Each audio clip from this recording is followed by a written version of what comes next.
Super Rugby quarterfinal, Jaguares and the Chiefs has just concluded. That was something of a titanic battle between two teams.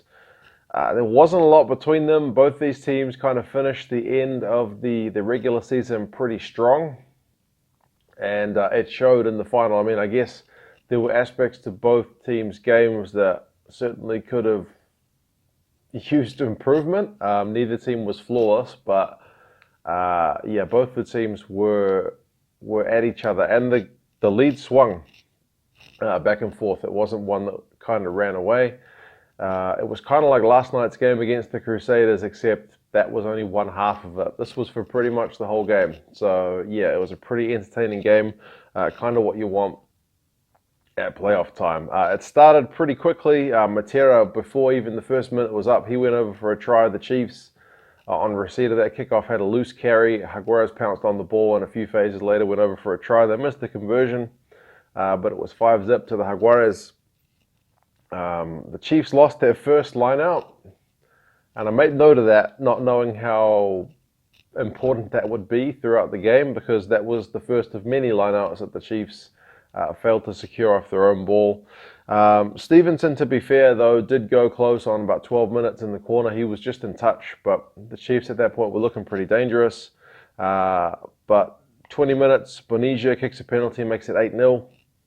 So more than one score ahead, and the Jaguares are looking not comfortable, but they're good value for their lead. But then the Chiefs kind of amp things up. They turned down a long three-point shot, and they kicked the ball into touch. Debrasini's got that big boot of his. They're about 6 meters out. They go for a line out, and not that long later, the Chiefs do get their first try. It wasn't connected to that 3 points they turned down. They didn't score from then. It was like 5 minutes later, but Weber, a big dummy, and Bashir with the support line went over for the try. We had 8 points to 7, so kind of game on. I guess trying to reflect the flow back the other direction as the Chiefs were coming back into the game. Bonisia went for a drop goal from pretty far out, further than I thought he had the range for, and sure enough, he went pretty far wide, well off target. And the Chiefs were building momentum, but man, their hands were just bad. It must have been a really frustrating watch for a Chiefs fans, because just so many knock-ons. To be fair, part of that is down to the pressure that the Jaguares are putting on with their defense. But yeah, those Chiefs knock-ons were getting pretty painful to watch. Chiefs, though, at scrum time really had the upper hand, and I wrote that down again. Like 35 minutes, they get a scrum penalty, and it wasn't the last that they would get throughout that game. Debrasini kicks the resulting penalty, and it's 8 points to 10. So the Chiefs in front. That's the first lead change. Jaguares, not that long before halftime, have a penalty, and it doesn't find touch. And it reminded me of Josh Ioane last night, didn't find touch for the Highlanders.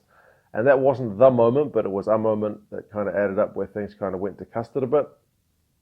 So, yeah, that was a bit concerning. Halftime, Chiefs had more run meters, slightly more possession, slightly more territory, higher tackling percentage actually, but their line-out was already at 77%. Which was pretty ordinary, and they had conceded the ball 12 times to the Jaguares 5. So yeah, they weren't doing enough. They had conceded fewer penalties though, with the Jaguares conceding 4 to the Chiefs 2. Second half, Chiefs kick a couple of penalties to take it out to 16 points to 8. At that point, you're thinking maybe the momentum's going their way. But Debrasini, with that first one, the 43-minute penalty, he hurt himself when he kicked that ball. And he immediately signaled that he needed to go off. And he's been, I feel like, a large part of their turnaround for their season. And I'm not sure that I can put it down to him going off, but I feel like that was not helpful for the Chiefs. I mean, Marty McKenzie's a solid player, but I really feel like Debrasini had something else. So yeah, it's Marty that kicks that second penalty, 16 points to 8. But then on 51 minutes, the Jaguares get another try. It's down the left wing. Matera is involved again. He gets the pass over, and it's 15 points to 16, so they're only a point behind. And then 54 minutes, Bonisia kicks a penalty. Really good offloads in the build-up to that for the Jaguares. Go in front, 18 points to 16, so the lead changes back the other direction. And then Bonilla kicks another penalty just before the hour mark. The Chiefs are kind of warned for all the penalties they're conceding. It's 21 points to 16.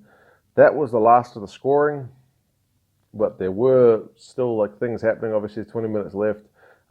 Chiefs line out not straight, and then another one that doesn't go 5 meters. So the line out was just not working for the Chiefs. The scrum was working. They did win another scrum penalty. And, at one point, the Jaguares really held the Chiefs out for ages. The Chiefs had advantage. They called for a scrum from like 5 meters out, I guess trying to push the Jaguares over, but the Jaguares, they held the Chiefs off. The referee called them to use it, and a few phases later they knocked it on. And then I think the Chiefs lost the line out because the Jaguares kicked the ball out from their own 22, and then the Chiefs lost the ball from their own line out. So yeah, a fair few things to work on. That Jaguares performance, whilst a fantastic result to get them through to a semi-final at home, which is going to be massive. That scrum is going to have to be prepared next week for a big challenge, whoever ends up coming to face them. The Chiefs, they had the momentum at some time, but they weren't able to follow through in too many errors, handling errors, line-out errors, penalties in the second half. Really cost them in the end. But they still had more run meters than the Jaguares by a fair bit. They had slightly more possession and territory. Their line-out ended up at 66%, the Chiefs, which is pretty schoolboy. The Jaguares, though, were at 93.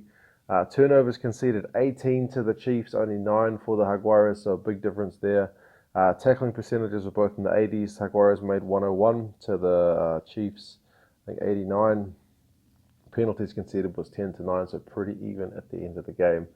But yeah, very, very close game, very tense, good crowd, loud crowd. When the Chiefs were up by a bit, they did go a wee bit quiet, but as soon as the Jaguares scored, they got right back into the game. They were, making their presence felt, which is good to see. So the Chiefs are out. It's a big testament to the fact that the Jaguares won that one, because the Chiefs were really a form team, and they had beaten the Jaguares earlier in this season. So we'll see how things go from here.